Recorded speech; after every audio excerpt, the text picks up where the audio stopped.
Daar sy, dames en here. Is lekker in Kakebeenstraat, né? Baie welkom by die Vriende van Afrikaans se 21ste Johan Kombrink gedenklesing. Dis vir ons lekker om te sien dat julle almal in so 'n gesellige by is, want dit mos daarom soos die mense sê is 'n 21st, né? En by 'n 21st party wil 'n mens mos nou lekker vir jou geniet. So, ek is Geraldine van der Merwe, die projekbestuurder by die Vriende van Afrikaans. Ons is 'n afdeling van die ATKV. My kollega Sharine Krots is saam met my by die Vriende. So ek verteenwoordig 50% van die personeel by die Vriende van Afrikaans en die ander 50% is daar. Laat my toe om net vir julle baie welkom te sê. Ons wil graag welkom sê aan elke persoon wat vanaand hier is. Ons wil baie welkom sê aan die Kombrink familie wat hier is. Baie dankie dat julle hier is. Ons het mense van die Stellenbosch Universiteit, die departement van taal en Afrikaans Nederland. Baie welkom. Al ons gaste, ons het by mense wat regtig van ver af gekom het, dis mense wat van Johannesburg af gevlieg het om hier te wees. Erla het ook van Johannesburg af gevlieg. Ons kollegas Angie en Mercia, wat ook vanoggend gekom het en vir hulle boeglam geskrik het vir die Kaapse verkeer, want hulle dink hulle het alleen verkeer in Johannesburg. So baie welkom en julle moet die aand saam met ons geniet. Ek gaan net so 'n bietjie meer vir julle vertel oor die Vriende van Afrikaans en wat ons doen en dan gaan ek oorgie vir Mercia Eksteen wat 'n bietjie breër oor die ATKV self sal gesels. So ek hoop almal voel welkom. En julle is lekker gemaklik. Goed, net so inleidend, die Vriende van Afrikaans het in 2014 het ons deel geword van die ATKV met behoud van ons identiteit en ons projekte, wat natuurlik vir ons die platform geskep het om landwyd ons projekte uit te rol en om bietjie meer te fokus, heeltemal te fokus op leesopleiding, leesontwikkeling, onderwysopleiding, want ons weet hoe die uitdagings tans lyk in skole. Daarom is dit vir ons lekker om te weet dat ons 'n verskil kan maak en onderwysers en ouers en kinders kan help om oor 'n hekkie te kom van al die leesuitdagings wat daar buite is. So as 'n mens 'n bietjie kyk na hoe lyk, wat is die realiteit? Die realiteit is dat net 14% van Suid-Afrikaners aktief lees. Dit is die realiteit. En dan is dit verder, het statistiek bewys, dat 1/3 van ouers nog nooit vir hulle kinders 'n storie vertel het nie, en 50% van ouers het nog nooit vir hulle kinders 'n storie voorgelees nie. Die ander statistiek is, ons weet dat ons graad 4's, met die PIL-uitslae, is omtrent 82% van graad 4's wat nie met begrip kan lees nie. Nou as 'n mens na al hierdie uitdagings kyk, dan wonder ek, hoe gaan ons 'n oplossing kry, want ons weet ook dat 85% van die kurrikulum in Suid-Afrikaanse skole word per teks gelewer. So as 'n kind nie kan lees nie, hoe gaan 'n kind hom of haarself kan help om hulle werk te kan doen en te verstaan wat van hulle verwag word? En daarom is dit vir my lekker om vanaand te sê dat die Vriende van Afrikaans deur middel van ons boektrommelprojek wat ons landwyd versprei, en volgende week gaan ons ook in Namibië boeke versprei, want die situasie lyk eintlik dieselfde. So ons verskaf boektrommels van ongeveer so 9.500 rand, met omtrent so tussen 80 en 100 geskikte lekker nuwe leesboeke, want ons glo dis die enigste manier hoe ons kinders kan verlei om lief te word vir lees en boeke, en dat ons seker maak hulle word in 'n woordryke omgewing groot. So die hooffokus is basies dan dat ons 'n leeskultuur wil skep. Want dit gebeur nie vir almal vanselfsprekend dat hulle toegang tot boeke het nie, omdat ongeveer 58% van ons huishoudings in Suid-Afrika nie 'n enkele leesboek besit nie. So dit is waarmee ons werk, en dan werk ons natuurlik baie nou saam met ons, ek wil amper al sê kollega Dokka Swart, met die Doen en Leer leesprogram waar ons onderwysers, fasiliteerders en ouers oplei om hulle kinders te ondersteun, te leer lees, maar ook vir hulle te help met die lees en leer uitdagings om die gaping 'n bietjie kleiner te maak. So dames en here, dit is nou sommer 'n mond vol vanaand. Ons versprei ongeveer 60 boektrommels per jaar, deur middel van ATKV-lede wat vir ons geld betaal, lidmaatskap betaal, maar ons is ook baie bevoorreg, ons kry fondse uit Nederland, ons kry mense individue wat ook goedgunstiglik bydra om hierdie werk vir ons moontlik te maak. En dit is hoekom ons vanaand, almal van julle wat hier is vanaand vir julle sê, hou maar so 'n bietjie ons Facebookblad dop, en kom sluit aan by die ATKV, word deel van hierdie mense wat 'n verskil maak, sodat ons uiteindelik kan verseker dat ons kinders in 'n beter plek is, en ons land ook in 'n beter toestand kan wees. Soos wat die Engelsman sê, without further ado, Mercia Eksteen is die hoofbestuurder van kommunikasie by die ATKV, en Mercia staan vanaand skoene vol van Gerry Lemmer, ons uitvoerende hoof van taal en kultuur. Ek vra ook nou namens Gerry verskoning dat hy nie vanaand hier kan wees nie, weens persoonlike redes. En maar Mercia is meer as bekwam om dit te doen. Mercia, baie dankie dat jy van Johannesburg af gekom het om vir ons te kom ondersteun. En Mercia sal bietjie verder praat oor die ATKV. Baie dankie.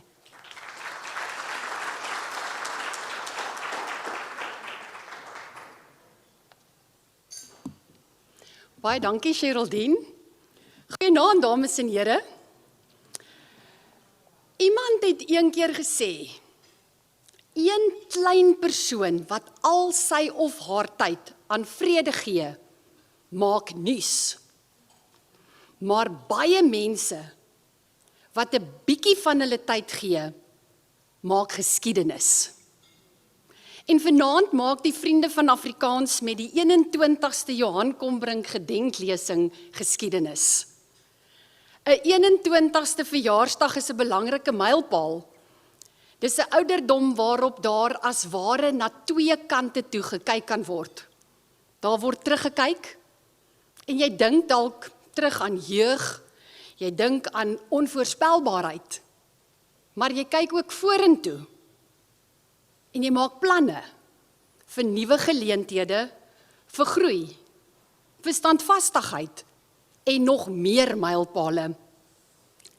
Die Johan Kombrink gedenklesing se mondagwording verskil waarskynlik nie veel van 'n mense nie. Wanneer die Vriende van Afrikaans en die ATKV terugkyk, doen ons dit met die wete dat die gedenklesings van die belangrikste geleenthede op ons kalender is. Die ATKV het oor die afgelope 95 jaar gewys dat ons bereid is om alles in ons vermoë te doen om Afrikaans se voortbestaan te verseker en terselfdertyd brûe te bou tussen al die mense van Suid-Afrika. 12 mense se besluit in 1930 om 'n organisasie te stig waar hulle die lekkerte van Afrikaans wees met ander kon deel, het 'n reuse rimpel-effek op ons taal en op ons land gehad. Vandag is die ATKV die Afrikaanse kultuurtuiste met ongeveer 67.000 gesinne en 40 nasionale taal- en kultuurprojekte per jaar, waardeur ons meer as 600.000 mense regstreeks betrek. Die ATKV se slagspreuk, belê in jouself, belê in jou toekoms en wees die verskil, daag mense uit en maak hulle deel van 'n kultuur van groei en ontwikkeling. Uitsonderlike projekte gee vir deelnemers die nodige platforms om hulle vaardighede te verbeter en hulle talente te ontgin en te ontwikkel. 'n Mens wat dan, danksy nuwe vaardighede en kennis, 'n verskil kan gaan maak. Die ATKV het in elke fase van jou lewe 'n ontwikkelingsgeleentheid vir jou en die mense na aan jou. Die feit dat die ATKV by oud en jonk aanklank vind, het sy met 'n verskeidenheid van taal- en kultuurprojekte of by een van die ATKV se vakansieoorde spreek boekdele van hoe die ATKV oor jare relevant gebly het. Die ATKV omarm tegnologie en innovasie, sodat mense van oor die wêreld heen met oop arms by die ATKV verwelkom kan word. Ons nooi mense graag uit om saam met ons op reis te gaan, om 'n erfenis te bou. 'n Reis waar ons vernuwe en erkenning gee. 'n Reis waar ons vier en skep. Die ATKV wil nie net geleenthede skep nie. Ons wil kragtige ruimte skep waar binne gemeenskappe kan floreer. Ons wil 'n onwrikbare baken van ons gemeenskappe se krag, kultuur en kreatiwiteit skep. Ons vier nie net die pad tot hier nie. Ons bou 'n toekomsbrug waar elke hart 'n huis vind en elke droom vlerke kry. Saam is ons nie net 'n organisasie nie. Ons is die vuur wat die passie aansteek, die lig wat die toekomspad verhelder. En saam is ons die klop van ons gemeenskappe se hart. Dames en here, ons sou niks hiervan kon doen sonder mense wat ons werk en ons visie vir Afrikaans ondersteun nie. Dis mense soos julle. Dis mense wat ons projekte en kompetisies ondersteun. Dis deelnemers, dis ouers, dis fasiliteerders. Dis ons takke reg oor die land wat die organisasie help bou het tot wat dit vandag is.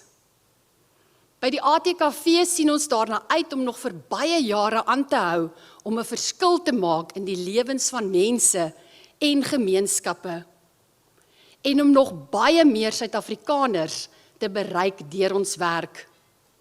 Mag ons daagliks die verskil wees wat ons in die wêreld wil sien. Baie dankie.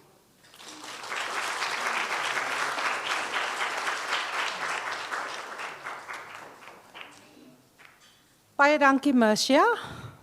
Ek dink toe professor Kombrink so 31 jaar gelede saam met 'n klomp ander mense om Willem Dempsey en nog 'n paar mense bekommerd was oor die toekoms van Afrikaans, was hy nie verkeerd om te dink, kom ons gaan kyk in ons eie gemeenskappe, wat kan ons doen om 'n verskil te maak, en so het die Vriende van Afrikaans natuurlik ontstaan. So ons is baie trots dat ons deel kan wees van so 'n dinamiese organisasie wat 'n verskil maak landwyd en 'n bydrae maak om die wêreld 'n beter plek te maak. Dames en here, ek wil aan u voorstel ons gasspreker vir vanaand. Nou as ek, soos wat hulle sê vir Missy Jones, moet voorstel en 'n volledige CV lees, gaan die kos vanaand koud word. So ek gaan opsom, baie kortliks, kyk hoe kyk sy nou vir my. Dis 'n kwaaie vrou. Ek gaan baie kortliks opsom, daar is 'n verkorte CV van Ingrid agterop, net dat julle weet wie die mense is wat met julle gaan gesels vanaand. Ingrid Jones is 'n dinamiese, veelkantige individu met 'n loopbaan wat oor dekades strek en diep spore in die media, opvoedkunde en skrywerswêreld gelaat het. Ingrid is ook die trotse mamma van Malaika, 'n dogter, en sy het in Bonnievale groot geword. Sy is 'n alumnus van die Universiteit van Wes-Kaapland en het haar loopbaan begin as onderwyser en dosent in Afrikaans en kommunikasiekunde. Ek gaan so 'n bietjie skiep, né?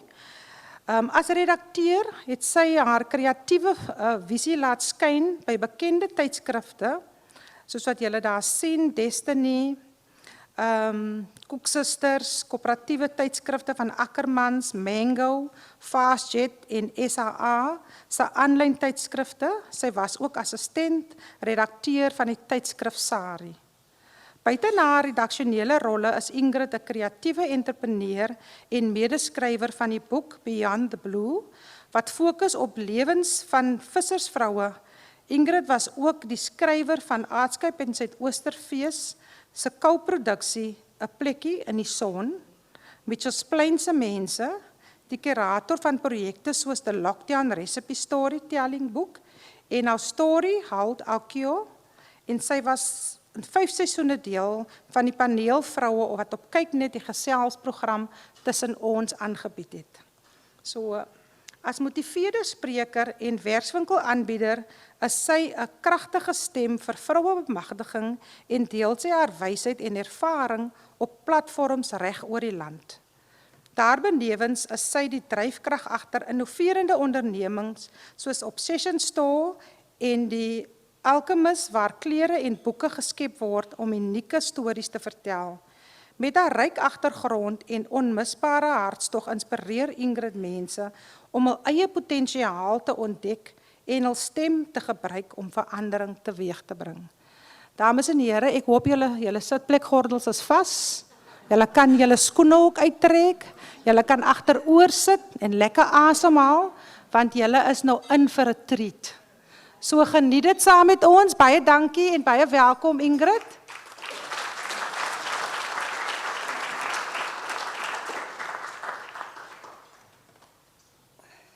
Oeps.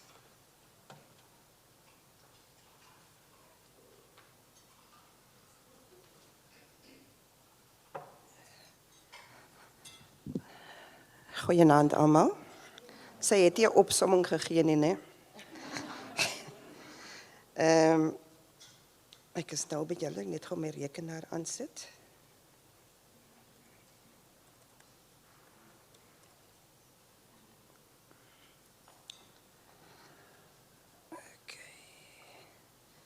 Gooi maar so lank vir julle drank.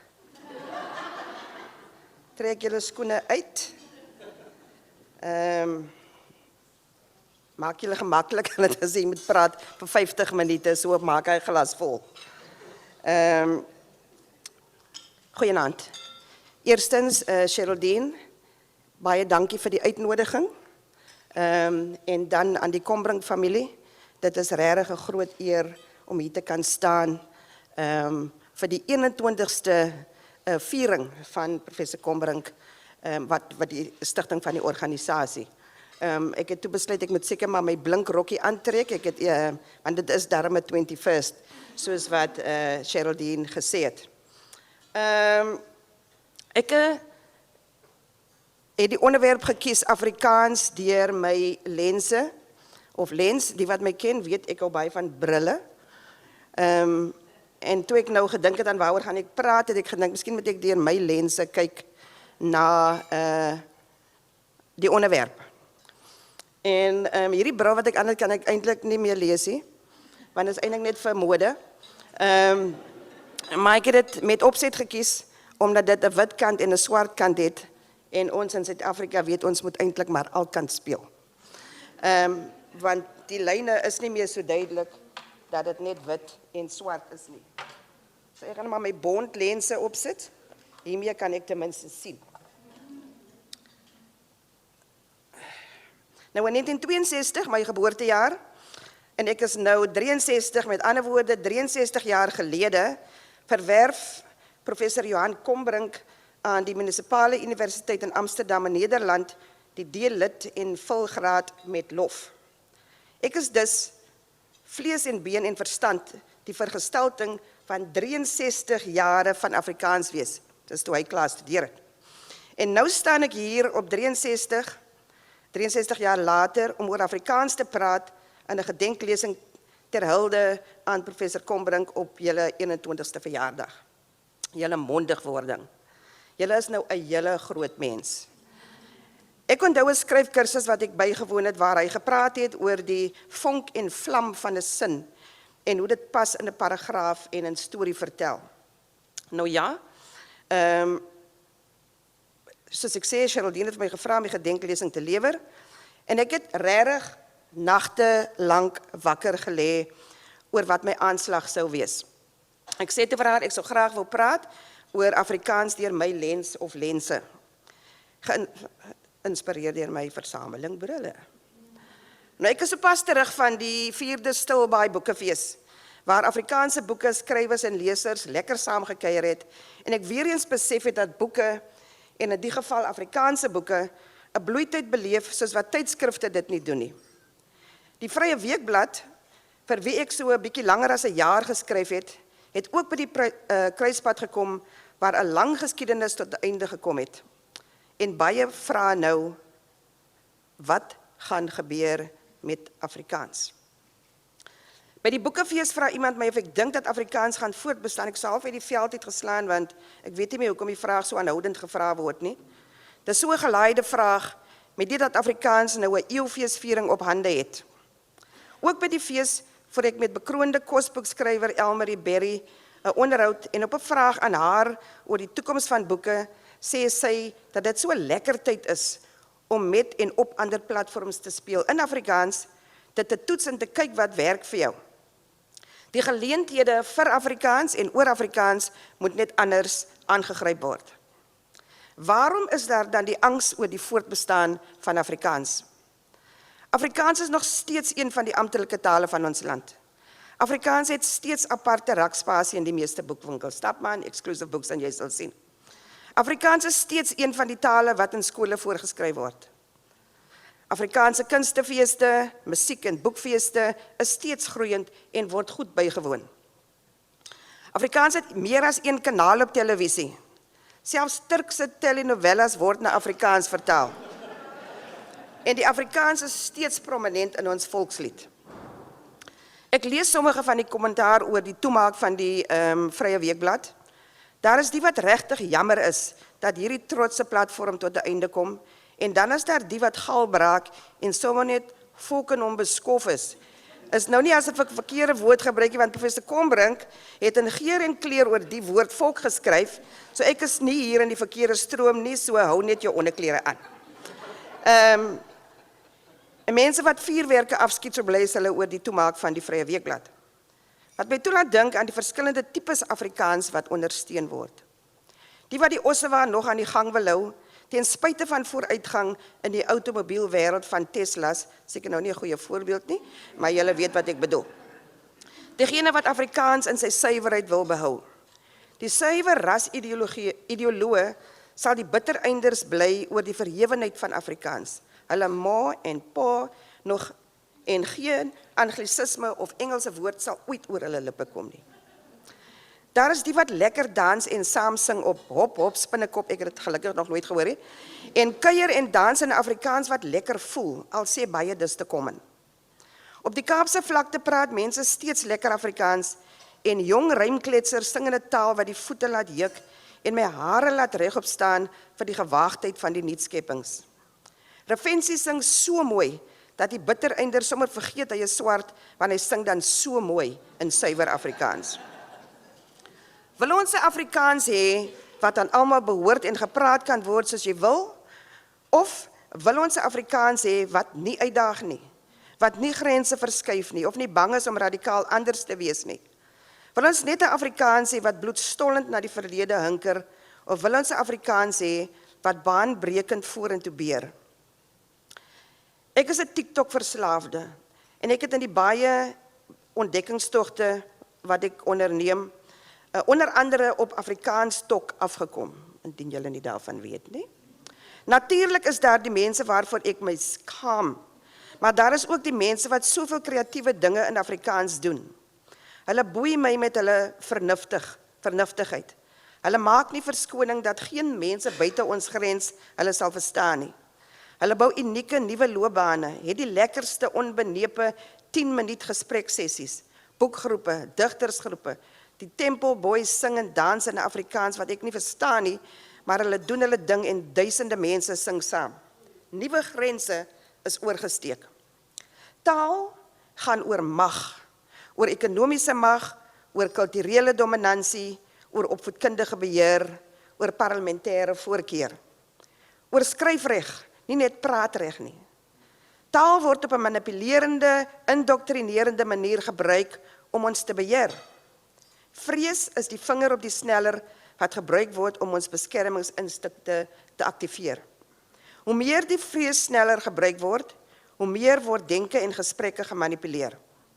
Hou die vreesfaktor soos 'n wortel vir mense se neuse en hulle sal enigiets doen om oorlog toe te gaan. Vrees laat ons soos 'n kudu vasgevang in die hoofligte staan, lam geslaan. In so 'n omgewing en samelewing waar vrees vir die verlies van volk, taal en vaderland so stadig sypelende gif deur 'n drup in ons are gepomp word, in so 'n omgewing word die persoon of groep wat die utopiese veiligheid aanbied, die nuwe helde. Totdat ons nie terugdruk teen die vreesindoktrinasie nie, gaan ons elke jaar dieselfde vraag vra. Gaan Afrikaans nog oorleef oor 100 jaar? Oor die oorsprong is daar reeds baie geskryf, julle die statistiek en alles gehoor, en gedebatteer en laar getrek uit verskeie oorde. Volgens 'n skrywe in die Taalgenoot is die eerste Afrikaanse tekste toentertyd in die Kaap in Arabiese skrif gedruk. Nou hierdie feit is dalk nie oral bekend nie, maar vereis 'n kopskuif en herbesinning oor Afrikaans se ontstaan. Maar dis nie waaroor ek vandag wil praat nie, alhoewel dit belangrik is om te vra wie in die parlement verteenwoordig was in 1925, toe besluit is om Afrikaans amptelike status te gee, en wat die motivering was. Die mense wie die taal begin het geskitter in hulle afwesigheid. Gustav Preller het reeds in 1905 die ontstaan van Afrikaans nagegaan onder die invloed van Maleis, Portugees, Frans en Engels, en hy het aangedui dat Afrikaans en nie Hollands nie die taalorganisme is wat by ons, met ander woorde die Afrikaners, leef en aard. Hy het gemaan teen 'n oorvereenvoudigde skryf soos jy praat reël van die genootskappers en gepleit vir 'n onderskeid tussen die beskaafde Afrikaans en die taal van die straat. Die ironie ontsnap my nie, want dit lyk asof die straatpraters nou gereeld nader getrek word om die spreekwoordelike waard deur die drif te help trek tot 'n 2de eeu. Taal het mag. Ek het groot geword, soos wat Geraldine gesê het, in Bonnievale, skool gegaan in Woester, my graad verwerf by die IWK, my dosente sit hierso, hulle gaan seker my opstel merk.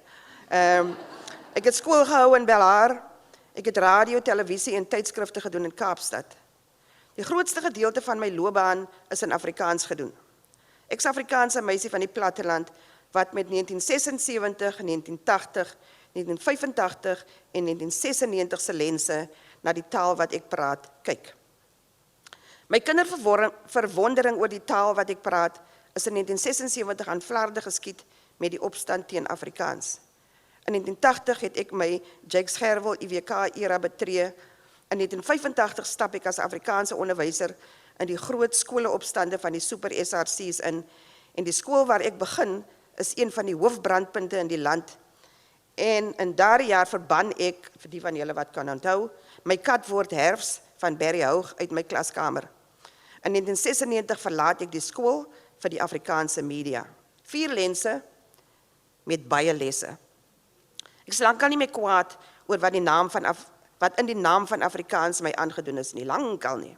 Ek onthou, maar kwaad is 'n kiem wat smoor. Kwaad en vrees kan nie my lewe lei nie.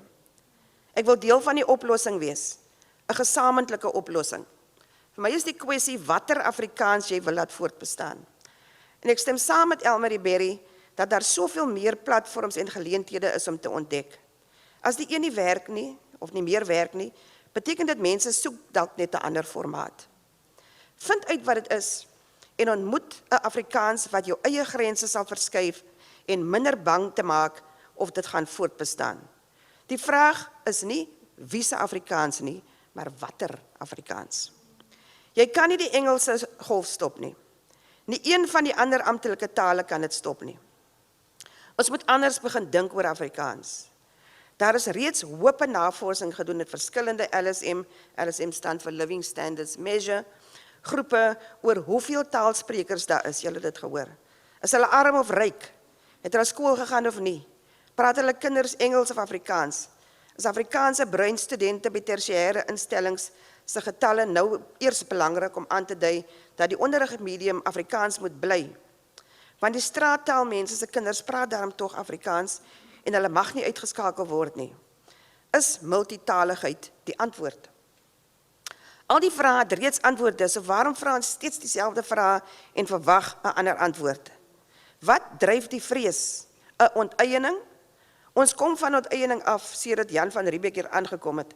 En nou word vreespolitiek en die swart gevaar weer eens gebruik om die vrees vir onteiening aan te blaas.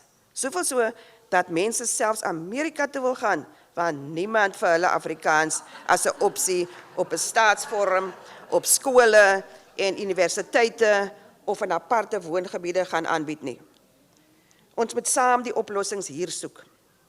Nou wat doen ek in my kapasiteit as meningsvormer? Ek het oor die naweek gehoor ek is 'n smaakmaker, gebore Afrikaansspreker in 'n 11 amptelike tale land, maar ek leef ook in Engels en het 'n dogter wat Engelstalig is en Koreaans aangeleer het en begin praat het om 'n ander land te verken. Wat het ek om na die tafel te bring? Baie jare gelede het ek by geleentheid gesê dat die tydskrif Sari net vir wit vroue is. Professor Lizette Rabbe, die destydse redakteur en 'n redaksiespan het gesê, dis nie waar nie, in 'n artikel wat in Sari verskyn het en hulle het 'n steekproef onder hulle lesers gedoen. Dit was baie interessant. Die vraag het gelei tot Lizette wat my genooi het om by die Sari redaksie aan te sluit, waar ek later een van die assistent-redakteurs geword het. En hier is ek nou nog. Dit het deure vir my oopgemaak om wyd oor Afrikaans van menige verhoor te praat. Nie almal het altyd gehou van wat ek sê nie. En een van die redes was dat ek afgekeur was, byvoorbeeld, vir 'n redakteurspos by 'n ander publikasie. Die rede, ek kan die blad opmaak nie. Ek lag maar nou nog. Ironies dat miljoene mense vandag op SAL nou elke maand in Sabona my redakteursbrief lees en ek kan steeds die blad uitlê nie. Maar ek het 'n mond en ek het bly praat en bly skryf en vandag kan ek sê dat die meisie van Bonnieville reeds baie in die mediabedryf verander het en nuwe tafels gedek het vir hoe ek taal sien. Ek het 2 boeke die lig laat sien wat vir voorheen ongepubliseerde mense die geleentheid gegee het om hulle kom vandaan stories in die taal van hulle keuses te skryf. Ek was deel van 'n projek waar ek nie net vissersvroue se stories help skryf het nie, maar hulle lewens verander het in Afrikaans. So 'n boek oor Mitchells Plain. Ek het ander platforms gevind waar mense kan kook, gesels, verskil, boeke maak en uitskieters word. En die meeste van die mense doen dit in Afrikaans. Wat ek wel geleer het, is ek wag nie meer om genooi te word nie. Ek dek so myself die tafel en nooi die ongenooides. Ek het 'n selfpublikasie arm gestig om boeke uit te gee van mense wat hulle stories wil skryf. Die meeste in Afrikaans, die meeste uit die Noord-Kaap uit. Gevestigde uitgewers erken ons nie en trek hulle neuse op. Hulle wil nie erken dat daar plek vir ons almal is nie. Ek is besig met boek nommer 2 en boek nommer 3 lê reeds in my indosies, mooi woord.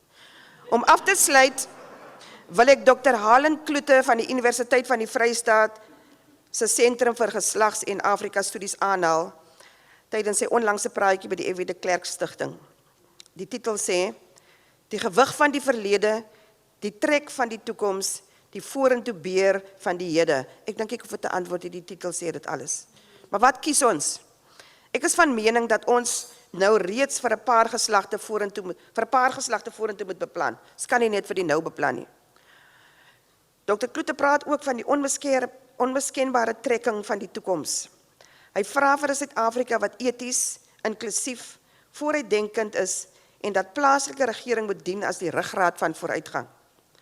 Kom ons lig eerder in oor gesondheid, in my opinie, werksgeleenthede, geslagsgelykheid en sovoorts met Afrikaanse lees- en gehooraktiwiteite. Ek wil net hier sê, ek het 'n paar jaar gelede gewerk op 'n tydskrif, 'n koerant op Metrorail met die naam van My Line. En ons het in daardie koerant probeer skryf vir mense in 'n taal wat hulle kan verstaan om hulle in te lig oor vigs, oor geslagsgeweld, oor die goed wat hulle moet weet, wat hulle nie hoor nie, wat hulle in 'n amptelike staatstaal hoor, maar hulle hoor dit nie in 'n taal wat vir hulle verstaanbaar is nie. Waar is dit? Hulle het dit stopgesit. Ek sê dit omdat ek murmureer, ons moet in die tipe Afrikaans van die teikengehoor moet ons begin praat en verstaan. Ek sê dit omdat ek 'n murmurering hoor oor moedertaalonderrig. Skryf beter boeke wat in skole voorgeskryf kan word. Los die kat dat hy herfs word en laat ons boeke voorskryf wat by die nou generasie aansluiting vind. Guyton McKenzie, die groot bek bombastiese minister van taal, kultuur en sport, laat my hare regop staan. Van boeke gevra, wat het hy en sy delegasie in Cuba reg gekry? Hoe was Afrikaanse boeke verteenwoordig? Hoe lewer mense insaag in wat hy doen? Want as jy hom en sy kultaanhangers teenstaan, is jy 'n rasis, antidiversiteit of bloot net jaloers en jy word op sosiale media uitgekruid of voor die hof gedaag. Een van nog 'n Trump in wording. Suid-Afrika is die ongelykste land in die wêreld, of die mees ongelyke land in die wêreld. Ek sê nie so nie, sê die Wêreldbank. Ons fokus moet gerig wees om mense uit armoede op te hef, nie die priorisering van een van die landstale nie. Daar is genoeg studies en referate gelewer wat vir ons aangedui het waar die Afrikaanse knelpunte lê. Kom ons ontmoet die taalsprekers nie net met feeste en liedjies en Jerry Springer-styl televisiereekse nie. Ek was deel van 'n baie goeie geselsprogram met 4 ander vroue, divers, van alle kleure en uitsprake en tongvalle tussen ons. Ons was slim vroue, maar ons is gesê dat die program binne 2 weke moes toemaak. We didn't know. Sommige net so, kom sien, kom sa. Was ons te slim vir die tipe Afrikaans en gehoor wat ons na die lig gebring het? Ons is nie almal gangsters nie. 'n Bietjie van my bitterheid sypel hierin, maar dis die verlede, en as julle vir Mel Robbins ken, dan weet julle Mel Robbins sê, let them. Allerlaaste, ek dien op geen raad, al my ervaring gehoor, nie, my CV ook gehoor, right? Vra vir my of ek op een raad waar hulle oor Afrikaans praat dien. Nee. Niemand vra my nie, ek het al aangebied. Ek is lankal reg vir skouer aan die wiel sit. Vergeet dat ek brein is. Onthou dat ek vaardig is en 'n verskil wil maak as julle mense kies. Ek bied my weer eens aan. Al wat ek nie is nie, ek is nie 'n ja-sussie nie. Dis tyd om op te tree. Kom ons begin met 'n mense eerste aanslag. Nou ek het nou baie vinnig gepraat, so my 50 minute het gouer omgegaan as toe. Maar ek wil darm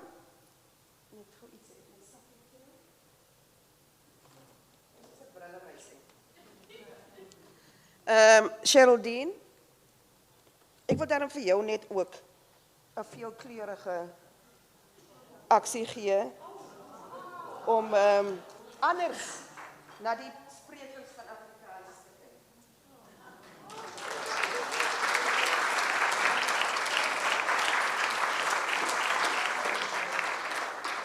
Ek woon in Pringlebay.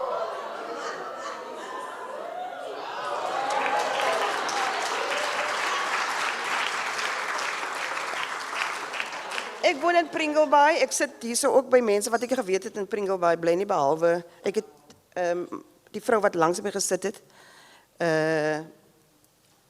Lizette ontmoet. Lizette het by my huis kom klop aan my deur, en Lizette is seker die mens wat ek dink ek het baie boeke, maar daai vrou het boeke, sy ken alles van Afrikaans af. Sy praat oor Afrikaans, sy eet Afrikaans, sy leef Afrikaans, alles. En ons het nog nie gekuier nie, maar want as ons praat ons net oor Afrikaans en ons praat net oor boeke. En ek het vir Lizette ook, om ook met ander oë na Afrikaans te kyk.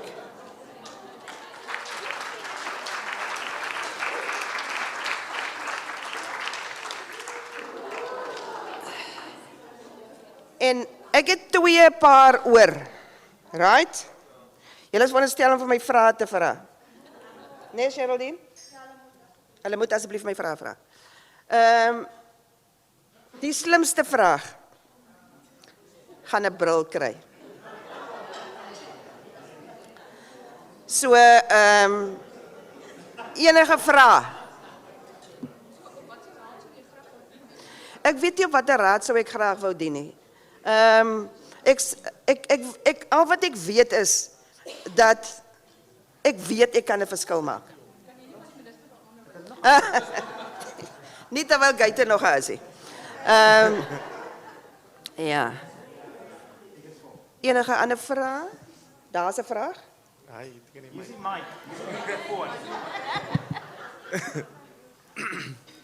Goeienaand. Hallo. My eerste vraag is... Jos het baie vrae. Nee, ek net het is 'n twee gedeelte. Die eerste vraag is, as 'n jong onderwyser, veral in die taalgedeelte en iemand wat kan dig en skryf, hoe het u kritiek gevat van groot mense of ouer mense in dieselfde industrie? Want huidiglik by skole sukkel ek as 'n jong Afrikaanse onderwyser om my stem in of stampel neer te druk. So ek wil net weet hoe het u dit reg gekry om deur soos hulle sê in Engels die tunnel vision na die end goal te kry. Hoe het u die kritiek gevat en iets anders daarvan gemaak in plaas van net laat bly het of laat staan het? Okay. Nee, jy moet nou onthou, ek het skool gehou in die 80s en in die 90s. Toe het die ouers daarom nog na ons geluister. Dis baie moeiliker deesdae. Ek kon ook skryf en wat ek wel gedoen het in daardie jare en op daai stadium is om vir die kinders te skryf. So ek het kort verhale vir hulle geskryf sodat hulle 'n ander realiteit kan begin ontdek. Op daai stadium was daar kinders, ek het in Belhar by Excelsior sekondêr skool gehou, was daar kinders wat nog nie eers uit Belhar uit gewees het nie. Ek vertel altyd die storie van een van my leerders, Neil Allen Walsh. Neil woon nou in Engeland. Neil is 'n predikant. En Neil was 'n bliksem van 'n kind. En ek was so gefrustreerd oor die algemene kennis van kinders. En dit is jou grootste probleem, is die algemene kennis van kinders, omdat hulle nie eintlik lees nie.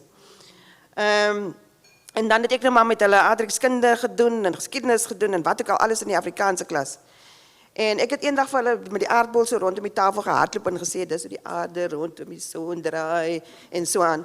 En toe vra ek nou vir hulle, maar sê nou hulle moet nou na Australië toe gaan. Hoe gaan hulle weet waar Australië is as hulle nie op die aardbol gekyk het of 'n bietjie huiswerk gedoen het? Toe sê Neil, toe steek hy sy hand op, toe sê Neil vir my, juffrou, as ek wil weet waar Australië is, dan koop ek vir my 'n vlugkaartjie, né? En ek gaan na die lughawe toe en ek klim op hy vliegtuig wat sê Australië en dan laai hulle vir my daar af. Dit was Neil. Maar jy sal uit die dosie uit moet begin dink. As jy gedigte skryf, of as jy goed skryf, skryf dit vir hulle. Hulle gaan nie getoets word in 'n eksamen daaroor nie. Ek het vir kinders self gevra om kort verhale te skryf. Ek het dan moes toe nou by professor Kombrink geleer wat is om 'n kort verhaal aan mekaar te sit. So ja, dit gaan, jy gaan nie die ouers oortuig as hulle nie iets anders sien wat vir hulle sin maak nie. Jy het 2 vrae gehad, is hy al? Okay. Net 2 gedagtes voor ek my vraag vra. Die eerste gedagte is 12 jaar gelede, maak op my boek waar my vraag in is. 12 jaar gelede was ek 'n student in professor Rufus Gou se klas wat nou hier voor my sit in leksikografie. En voor ek die vraag vra, wil ek daarom net sê prof, dit gaan nie so afgerond klink soos wat u vir ons geleer het daai jaar nie, maar ek het 'n goeie onderwyser geword na u lesings aan my en vergeef my vir die fout wat in die vraag is. En die tweede ding wat ek wil sê is u het nog gevra, Mrs. Jones, u het gesê die slimste vraag. So ek wil net hê ons moet die fokus hou op die beoordeling voor die brille uitgedeel word. So my vraag lui as volg. Watter tipe aksie kan ingestel word aldus u of kan gemaak word vir die transformatiewe aksie van die gelykmaking van toeganklike Afrikaans vir alle Afrikaanse leerders? Wow. Vraag alweer?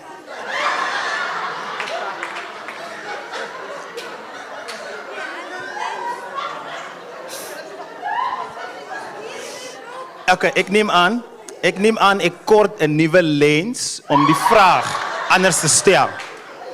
So ek sal maar wag daarop.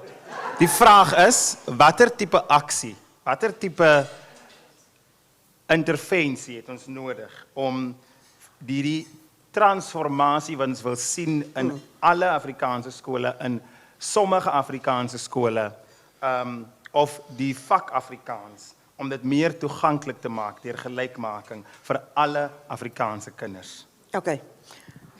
Ek kom ook uit die 80s uit. Ek is 'n produk van 1976. Ek het begin skool in die 80s toe die land aan die brand was in die skole. En die van ons wat skool gehou het toe in breinskole, ek kan nie namens ander skole praat nie, was deel van 'n organisasie met die naam van SATU. Maar behalwe dat ons lede van SATU was ons almal eintlik aktiviste in die klaskamer. En in 'n Afrikaanse klas het dit beteken dat jy 'n ander perspektief aan, dit is jou, ek weet nie wat die woord is nie, maar dit is jou plig om seker te maak dat die kind wat voor jou sit 'n ander perspektief oor Afrikaans kry. Ek het lanklaas gehoor van onderwysers wat gestaak het anders as vir geld. Ons het nie gestaak oor geld nie. Ons het gestaak oor 'n ander bedeling in skole. Nou, ministers van daai tyd tot nou toe het Afrikaans heeltemal opgebollie. Uitkomsgebaseerde onderwys. Ons het begin met uitkomsgebaseerde onderwys. Hulle het ons in die diepkant ingegooi, sink of swem. Ons moes dit doen. As jy in 'n Afrikaanse klas was, het jy 40 tot 50 kinders voor jou gehad. Jy moet opstelle merk is baie. En die kinders kan nie spel of hulle het nie 'n verwysingsraamwerk nie. So in die eerste instansie moet jy begin om verwysingsraamwerke te bou sodat kinders anders begin dink en goed anders begin sien en die wêreld anders begin sien, wat al wat hulle ken is die Temple Boys, is al wat hulle ken. Right? En dis jou plig as 'n onderwyser om te sorg dat jou Afrikaanse klas 'n klas is waar elke ander vak in onderrig gegee word. Net op daai manier gaan ons 'n koppeswaai by hulle kry om transformatief oor hulle toekoms te dink. Het ek 'n slim antwoord gegee? Goeie. Daar was 'n vraag. Daar was 'n derde vraag hier. Goeienaand. My vraag is nou nie 'n slim vraag nie, is eintlik 'n retoriese vraag. Dink u dat Afrikaans gaan nog bestaan oor 100 jaar? Weet jy, ek dink, ja, kom ons sê dis 'n retoriese vraag. Want ek dink nie eers in jou beplanning vir jou groceries wat jy moet koop, kan jy vir 100 jaar beplan nie. Yes. Ek dink nie Suid-Afrika kan vir 100 jaar beplan nie. Yes. Die manier waarop die wêreld op die oomblik besig is om so vinnig te verander, dat jou kop spin, dat jy nie regtig weet wat aan die gang is nie. So dit is myopies om 100 jaar van nou af te dink. Jy moet 'n paar generasies vorentoe moet jy dink, maar jy moet eintlik dink wat jy kan doen, wat jy voor jou sien. As ek nou vir 63 jaar Afrikaans praat, dis mense wat ouer is as ek. Dis vir hoe lank hulle Afrikaans praat. Niemand vra vir my, gaan jy vir die volgende 40 jaar, hopelik raak ek nog 100, gaan jy nog Afrikaans praat nie? Want dit is eintlik so 'n onbenullige vraag, no offense. Yes. Want as 'n mens genoeg doen met dit wat jy voor jou sien, dan hoef jy nie bekommerd te wees oor die volgende 100 jaar nie. Want dit het dan 100 jaar gevat om hier te kom. En ons het nog nie eers die gekrap aan die oppervlakte van hoe goed dit met Afrikaans kan gaan nie. Miskien word dit nie meer in skole die tweede taal nie. Miskien is dit nie meer derde taal nie. Ek het Afrikaans derde taal ook gegee. Miskien is dit nie meer die magstaal wat dit was nie, maar dit leef in ander plekke voor, in feeste en ek meen ek hoef nie weer die goedes te doen nie, maar dit leef daar. IWK het steeds die grootste Afrikaanse departement in die land. Amen. Huh? Yes. Baie dankie.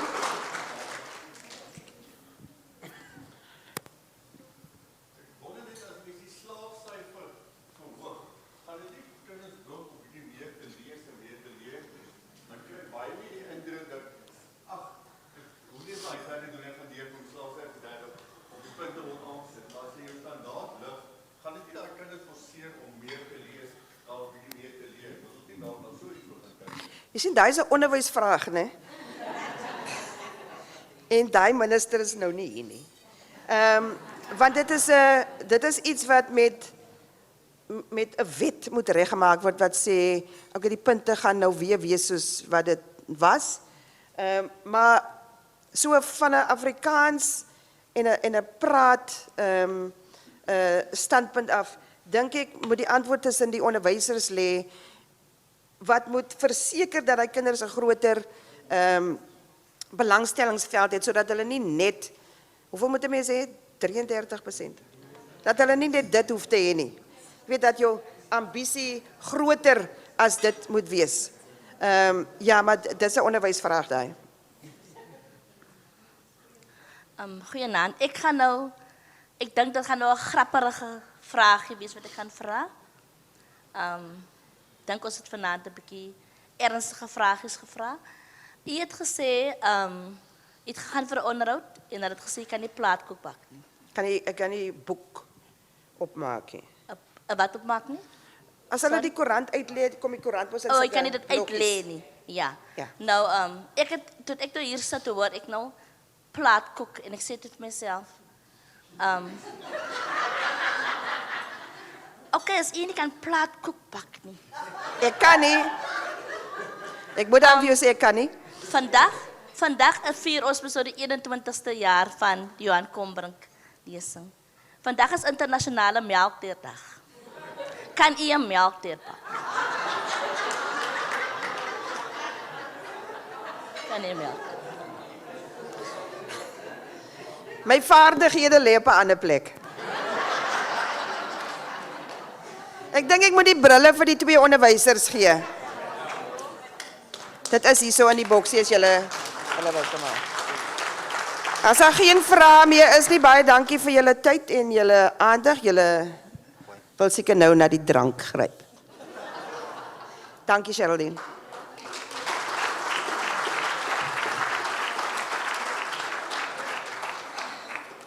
Shireen gaan vir ons die amptelike bedankings doen. Ja, kyk hier so, ek kan nou vir julle sien hoor. Ja, ek gaan nou, ek wil daarom net, kyk Shireen gaan nie vir haarself dankie sê nie, so ek wil net vir my collega sê, baie dankie Shireen vir al die reëlings, vir al die harde werk, dat jy saam met ons gewerk het om die aand so mooi en suksesvol te maak. Ook vir ons collega's by die streekkantoor, Morney, Selby, Ronel, baie dankie as ons op julle knoppie druk dat julle altyd daar is. Shireen sal verder die res van die bedankings doen.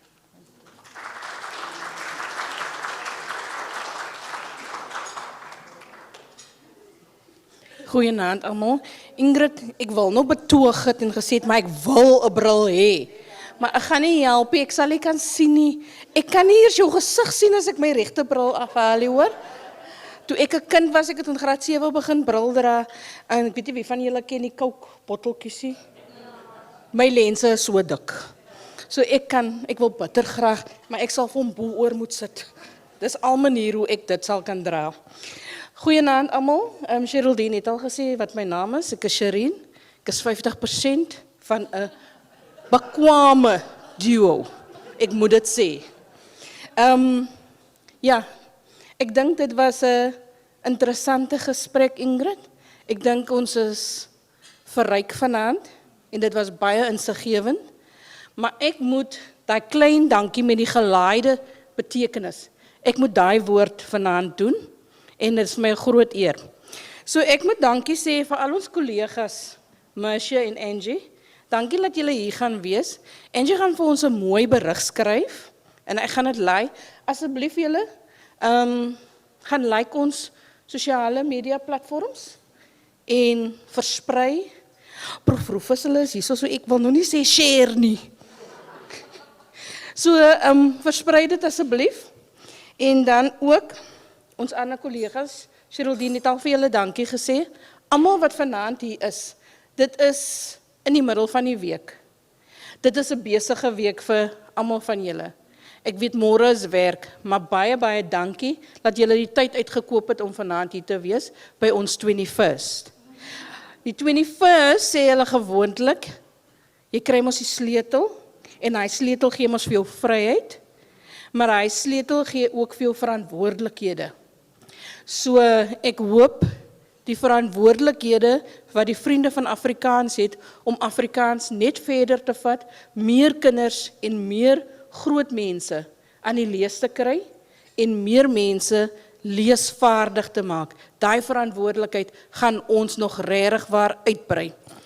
Dan wil ek ook sê aan die Kombrink gesin, baie dankie dat julle elke jaar hier is, laat julle vir ons die tyd ook uitkoop, en laat julle elke jaar saam met ons wees, ons waardeer dit regtig waar.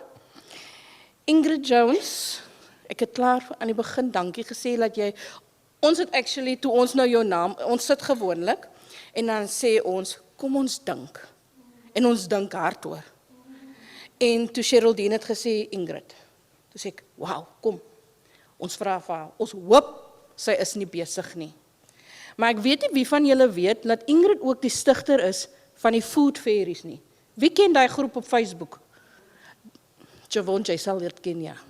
Mense, die Food Fairies is in COVID gestig, toe almal gedink het, daar is nie hoop nie. En dit is, ek weet, dis 'n hele klomp van julle wat op dit is, ek weet wie julle is, maar dit is, ek dink, van die grootste groepe, waar mense nie net oor kos praat nie, maar ook oor emosies, emosionele welstand, ook net uitvra oor mekaar. Dit het soort van 'n familie geraak. En ek is ook op daai groep. Ek is wat hulle noem 'n lurker. Ja, ek weet nie wat is die mooi Afrikaanse woord, ek wil nie sê beloerder, want dit klink vrot. Ja, ek kyk maar net. Miskien moet ons sê, ek is 'n koekeloerder. Ok, Erla sê ek is 'n roofkyker, Geraldine sê ek is 'n koekeloerder. Maar dit is ek. Maar regtig waar, dit is 'n fantastiese groep, en Ingrid Jones het daai groep begin, toe dit COVID was, en mense rondom ons gesterf het, mense het nie meer hoop gehad nie, mense was in sak en as, mense was mismoedig, en daai groep het mense bymekaar gemaak. Ek weet, daai groep het mense van reg oor die wêreld, as ek reg is, Ingrid. So, en ek dink is omtrent, as ek nou vinnig gekyk het, meer as 7000 lede op daai groep. So dit is die fenomenale vrou wat vanaand hier was om met ons te gesels. Kom ons gee vir haar 'n klap.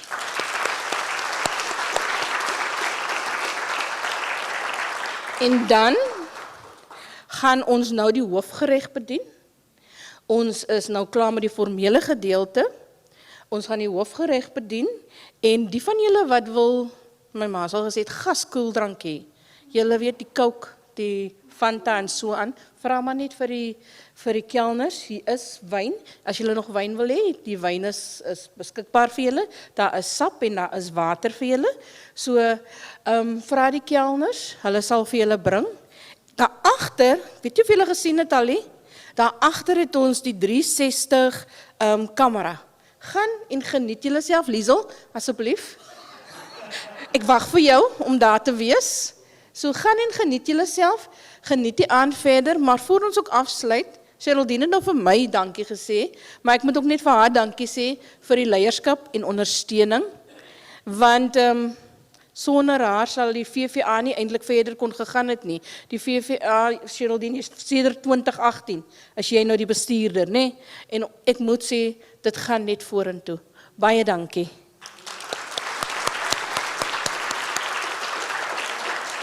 So mense, geniet julle self, kom ons kuier lekker verder, en wees veilig as julle huis toe gaan.